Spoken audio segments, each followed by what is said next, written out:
मेरे घर में 2 बेटे हैं। क्या है मेरे घर में? जम के बोलो, 2 बेटे हैं। वाह। और तेरे यहाँ तो क्या भगवान की कृपा है, मेरे घर में ये 2 मेरी बेटी है। किए देखिए। दूसरा बोला भैया भगवान ने बहुत कृपा करी, मेरे को तो इतनी कृपा करी कि मेरे घर में भगवान ने 2 बेटे दे दिए, चिंता मुक्त हुआ। दूसरा जो खड़ा था उसकी आंख में आंसू भर गए, मेरे घर में 2 बेटियां हैं। फिर बोला अच्छा हुआ भगवान ने मुझे बेटे दिए। कहाँ? बेटी उन पढ़ने जाए, कॉलेज जाए, उनको लेने जाओ, छोड़ने जाओ, उनका ध्यान रखो, इसलिए अच्छा है घर में बेटे हो गए। भगवान ने अच्छा मेरे घर में बेटी नहीं दी। इतने में पास में बेटी खड़ी थी, बेटी ने अंकल का कुर्ता खींचा। अंकल, ओ अंकल। हाँ बेटा बोल। अंकल, भगवान बेटी हमेशा मन वाले को, दिल वाले को और किस्मत वाले को देता है। भगवान बेटी कभी भिखारी को नहीं देता। वो छोटी सी लड़की ने, छोटी सी बेटी ने अंकल का कुर्ता खींच कर दी। कहा कि भगवान बेटी हमेशा दिल वाले को, किस्मत वाले को, भाग्य वाले को देता है, भिखारी को नहीं देता। जिसका मन ही नहीं है दान देने का, जो बहन तक को तो कभी 1 रुपया निकाल के नहीं दे, कभी ननन तक को अठन्नी नहीं दे, भगवान ऐसे के घर में क्या छोरी देगा? क्या देगा? भगवान बेटी उसको देता है जिसका मन बड़ा। बेटी आ रही है, देव भाग्य से। और बेटी अपनी किस्मत।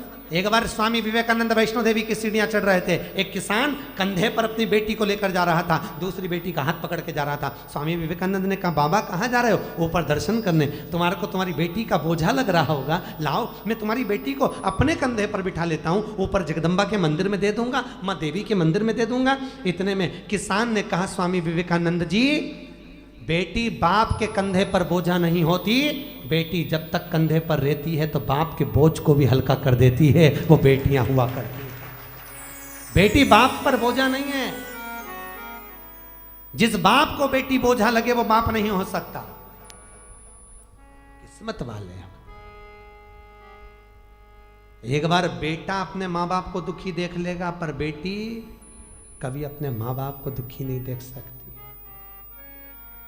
थोड़ा सा भी दुख आता है ना तो बेटी कह देती मम्मी अगर तुम्हें यहाँ पर नहीं अच्छा लग रहा तो मेरे पास चलो, मेरे साथ रहना, मेरे पास में रहना, क्यों चिंता करती हो, चलो मेरे साथ में। वह बेटी होती है। जब तक घर में रहती है ना, कल आप लोग सुनेंगे पार्वती जी की विदाई, जब तक घर में रहती है चहकती रहती है, और जिस दिन चली जाती है तो तुम भी उसका मुंह देखने के लिए तरस जाते हो। बेटियां होती ही ऐसी हैं। बेटी का जीवन होता ही ऐसा है। मायके में रहती है तो जब तक कुंवारी रहती है पिताजी के साथ में बैठकर भोजन करती है। बाप के लिए आगे आगे बढ़कर पिताजी थक के आए चाय ला कर दे देगी, जूस बना कर दे देगी, दूध ला कर दे देगी। पापा से पूछ लेगी पापा कुछ थके हुए लग रहे हो, बहुत काम रहता है, मत करा करो इतना। क्यों करते हो पापा? टाइम नहीं मिलता, थोड़ा सा तो घर में रहा करो। बेटी एक ऐसी होती है जो बाप से आगे रहकर पूछ कर उनकी सेवा कर देती है। और एक बहू होती है घर में रहती जरूर है पर पति के लिए सब कुछ कर सकती है, पर जब ससुर थका मांदा आएगा पानी भी लाएगी तो टाइम देख कर लाएगी, चाय भी बनाएगी टाइम देख कर बनाएगी, और विचार करेगी कि सास बना दे तो सबसे अच्छा। परंतु एक बेटी होती है जो समय पर पिताजी को दवाई लेना है। और आज भी बेटी की भले शादी हो जाए पर बार बार फोन लगा कर बोलती है पापा शुगर बढ़ जाएगी, दवाई ले लेना, वो डॉक्टर बहुत अच्छा आया है उससे ले लेना, वो महाराज आए हैं उनसे मिल लेना। बेटी एक ऐसी होती है जो बाप के लिए तत्पर रहती है, बाप के लिए तत्पर।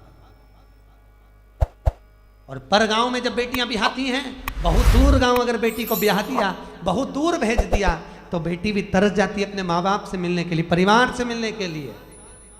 और ऐसी कोई माँ नहीं जिसको मायके की याद नहीं आती हो। बूढ़ी से बूढ़ी को भी राखी पर, त्योहार पर, ऋषि पंचमी पर अपने मायके की याद आ जाती है, तो वो भी कह देती है तुम सब मायके चली जाओगी, घर में कोई तो रहे, एक काम करो पाकिट में 4 राखी रख दो, थोड़ी सी कंकु चावल रख दो, मेरे वीरा के लिए, मेरे भाई के लिए भेज दो, भले मैं नहीं जा सकती पर राखी रख के भेज देती। और एक माँ होती है कि बेटी के घर में कोई ना जाए ना, और पूछ लेती है पड़ोसी से, ऐ संक्रांति का त्योहार है, पंचमी का त्योहार है, सावन आ रहा है, तू जा रहा है क्या उस गांव तक? हाँ जा रहा हूँ। क्यों, क्या बात है? मेरी बेटी के थोड़ा सामान दे देना। तुरंत रात को बेसन सेक के लड्डू बना लिए, डब्बा में रख दिए, एक साड़ी रख दी, 2 बिछुड़ी रख दी, चूड़ी रख दी, और बेटी को जो अच्छा लगता हो, अगर हैदराबाद के बिस्कुट, मिक्सचर, सेव जो अच्छा लगे वो बांध कर पैकेट में रख दिया और झोला बांध कर दे दिया, ये मेरी बेटी को दे देना। कहना बहुत याद आती है लाडो, कभी तो आ जाया कर। बेटी को आवाज लगाकर बाप, पड़ोसी काका जब आवाज लगाता लाडो, ओ लाडो, बेटी दौड़ कर आती है, मेरे पास वाले अंकल आए हैं। क्या बात है अंकल? ये तेरी माँ ने भेजा है बेटा, तेरे पापा ने ला कर दिया था, ले। बेटी अंदर ले जाती है, डब्बा खोलकर बेसन का लड्डू जब देखती है तो बेटी की आंख में भी आंसू भर आते हैं। माँ सब भूल जाते हैं पर तू नहीं भूल पाती है। बाहर निकल कर आकर कहती है अंकल मेरे पापा कैसे हैं? पापा की पूछी, माँ की नहीं। क्यों? क्योंकि बेटा माँ को प्रिय होता है और बेटी बाप को प्रिय होती है। बेटी बाप को स्नेह इतना करती है, आते से पूछती है मेरे पापा कैसे हैं अंकल, और कैसे हैं, उनको कोई दुख तो नहीं है? बोलना, बहुत दिन हो जाते हैं, इतनी दूर गांव पढ़ना आया अंकल, इतनी दूर क्यों पढ़ना दिया? मेरे बाबुल को देखने के लिए तरस जाती हूँ, कभी मिल ही नहीं पाते। भैया भी नहीं आता, 30 त्योहार पर शहर में आता, काम करके निकल जाता, मेरे पास नहीं आता। क्यों? मैं उससे कुछ मांगती नहीं, मुझे कुछ नहीं चाहिए, 500 का नोट भी नहीं चाहिए, 1 रुपया नहीं चाहिए, साड़ी भी नहीं चाहिए, मैं आ नहीं सकती। घर आती हूँ तो मेरी भाभी को ऐसा लगता है कि ननंद आ गई, खूब लेकर चली जाएगी। मैं कौन समझाए भाभी, मुझे किसी चीज़ की कमी नहीं है, मेरे माँ बाप जब तक जिंदा हैं मेरा आने का मन करता है, मुझे बुलाते क्यों नहीं हो? बेटी एक ऐसी होती है जो भाव से दौड़ कर आ जाती है। सब बेटी का दिल ही ऐसा होता है। लोग कहते हैं बेटी की विदाई में सबसे ज्यादा मार रोई। शिव महापुराण में लिखा है कि बेटी की विदाई में सबसे ज्यादा हिमालय राज रोया, पत्थर भी रोया था पार्वती की विदाई में, पत्थर की भी आंख से आंसू निकल गए, हिमालय राज भी रो पड़ा। जानकी जी विदा हुए तो दशरथ जी जनक जी रो पड़े। बेटी की विदाई में जितनी माँ नहीं रोती उससे ज्यादा बाप रोता है। वो भी कह देता है इसको जो अच्छा लगे ना इसकी विदाई में दे दे, अच्छी अच्छी साड़ी दे दे, अटैची दे दे, देख ले जो चीज़ की कमी हो ना वो दे दे। पर आगे आकर कभी भी बाप रोता हुआ नहीं दिखता। दरवाजे के पीछे बेटी जब विदा होती है पीछे खड़ा हो जाता है, जा रही है, मैं कैसे विदा करूँगा इसको आगे से आगे कॉलेज ले जाना, स्कूल ले जाना, दुकान बंद कर करके चले जाता, ट्यूशन छोड़ कर आता। आज वही बेटी चली जाए, कहाँ देखने को मिलती। बेटी का जीवन बड़ा विचित्र है। जितने दिन घर में रहे साहब बहुत खुश हुई है, इसके आने से खुशी आई है। बेटियां आ गई, आनंद आ गया। ननंद और बेटियां नहीं आए तो शादी का आनंद भी नहीं आता। इनके आने से कुछ नहीं दे पर आ जा। क्या मांग रही हैं तुमसे? नहीं तो एक जायदाद के हिस्सेदार ये भी है, जिस दिन खड़ी हो गई ना अदालत में पसीने छुड़वा देगी, पूरे फ्लैट का हिस्सा लेकर जाएगी। कम नहीं, बेटियां होती ही ऐसी। क्या मांगा दक्ष प्रजापति? हे जगदम्बा, हे जगतजननी, हे अम्बा, हे भवानी, मेरे घर में बेटी हो जाए। जगदम्बा खुद बोली, दुर्गा खुद बोली तुम्हारे घर में पहले से तो इतनी बेटियां, इतनी बेटी का करोगे क्या? जगदम्बा ने जब बोला, दक्ष प्रजापति कहते हैं जितने बेटों से सुख नहीं है साहब, बेटी का मुख देखकर सुख मिल जाता है, इसलिए मुझे बेटियां चाहिए। मेरे घर में ए जगजननी तुम प्रकट हो जाओ, ये मेरे घर में तुम आ जाओ। दक्ष प्रजापति ने जब कहा माँ तुम मेरे घर में आ जाओ, तुम मेरी बेटी बन जाओ, मेरी बेटी अगर घर में होगी तो मुझे सुख मिलेगा, मुझे आनंद मिलेगा। बेटी को कितना भी दुख होता है ना तो भी बाबुल से कहती नहीं है पापा मेरे को दुख है। हमेशा जब भी आएगी प्रसन्न दिखेगी, घर में कितना भी दुख रहे तो भी आनंद में। बेटा कैसी है? पापा अच्छी हूँ। बाबुल अच्छी हूँ मैं। कोई तकलीफ नहीं बाबा ठीक हूँ मैं। अकेले में रो लेगी पर कह नहीं पाएगी।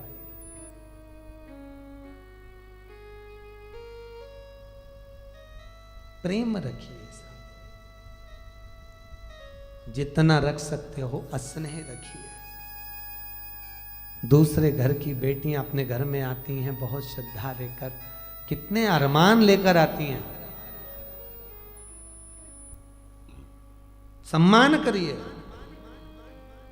और बहुओं से भी निवेदन है, बेटियों से भी निवेदन है, घर के बुजुर्गों का सत्कार करिए।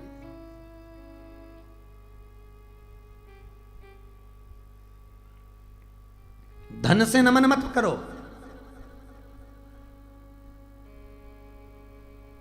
माता पिता का, सास ससुर का पैसा नहीं चाहिए। पैसा अगर मिल भी गया, हिस्सा जायदाद का मिल भी गया तो चोर चुरा कर ले जाएंगे, वापिस रोड पर आ जाओगे। टैक्स का छापा पड़ गया, सब चले गया, कुछ नहीं बचा। माता पिता का जायदाद हिस्सा नहीं चाहिए। माता पिता की सेवा कर लो, उनका आशीर्वाद चाहिए। जायदाद का हिस्सा तो कब बर्बाद हो जाएगा मालूम नहीं पड़ेगा, पर अगर आशीर्वाद मिल गया तो जीवन सार्थक हो जाएगा, फिर हिस्से की जरूरत ही नहीं पड़ेगी। हिस्से की जरूरत क्या? नानी भाई का मायरा सुना है आप लोगों ने? बोलो तो, सुना है? नरसिंह मेहता जी की दादी जी मरी थी, आपको मालूम है? क्या नाम था उनका? अरे जल्दी बोलो, आप ही तो बोले नानी भाई का मायरा सुना है। अभी बोल देते नहीं सुना तो हम बताते। नानी भाई के मायरे में है ना नरसिंह मेहता जी की दादी जय कुंवर बाई, नानी भाई की परदादी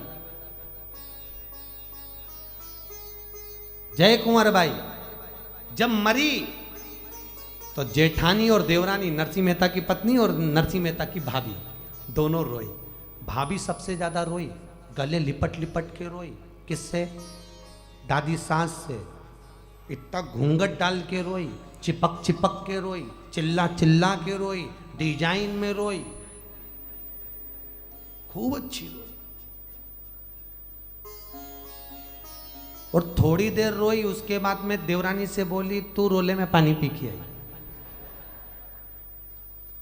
अब तू रोले तो पानी पी के आती। देवरानी जब रोने बैठी तब देवरानी को लगा, नरसिंह मेहता की पत्नी को लगा कि जेठानी जो इतना ताना देती थी, इतनी गाली देती थी, वो इतना क्यों रो रही है। जब देवरानी रोने बैठी तब मालूम पड़ा कि इतनी चिपक के क्यों रो रही थी। सास के कान में सोने की मूर्ति थी, इसको दांत से कतर रही थी। उस सोने की मूर्ति को निकाल रही। मायरे में, नानी भाई के मायरे में सुना होगा आपने, सोने की मूर्ति निकाल ले गई, मटका में डाल दिया और देवरानी रो रही। जेठानी के पास में पूरा घर, जमीन, जायदाद, संपदा सब कुछ था, पर नरसिंह मेहता के पास कुछ नहीं था। कथा में सुना होगा, कुछ भी नहीं। उसके बाद भी 4 मंजिला मकान मिल गया, खूब राशि ठाठ हो गया। तो जेठानी ने गालियां दी किसको? जो बूढ़ी अम्मा मर गई जय कुंवर बाई, उसको, कि चुपचाप से दे गई होगी। चुपचाप से कुछ नहीं दिया, बस दादी ने अगर दिया तो आशीर्वाद दिया। वो आशीर्वाद इतना फल गया कि जीवन सार्थक बना दिया। वो आशीर्वाद इतना फला। धन नहीं चाहिए, संपदा नहीं चाहिए, दौलत नहीं चाहिए। भगवान के मंदिर में जाओ तो रोज रोज कुछ मांगना नहीं, भगवान से निवेदन करना। अधिक मास चल रहा है, अधिक मास की कथा पढ़ोगी तो उसमें लिखा है, लिखा है क्या लिखा है कि द्रौपदी जब ब्राह्मण की बेटी थी, बहुत छोटी थी, संत लोग आए, इसके पिताजी शांत हो गए। जब संत आए, संतों की इतनी सेवा करी, संतों ने कहा मांग बेटा तुझे क्या चाहिए। तो द्रौपदी ने क्या कहा था? मुझे सुंदर पति मिले, ज्ञानवान पति मिले, वीर पति मिले, अच्छा पति मिले, ऐसा पति मिले, वैसा पति मिले। द्रौपदी ने बस पति मिले, पति मिले, पति मिले 5 बार कह दिया था। तो संतों ने कहा जितनी बार तू बोली उतना ही मिले। ये अधिक मास की कथा में है, पढ़ा कि नहीं पढ़ा? अधिक मास की कथा में लिखा है, पोथी में आप किताब पढ़ेंगे अधिक मास की तो पोथी में लिखा है, जितना बोल रही है उतना पति मिले, उतना प्राप्त हो।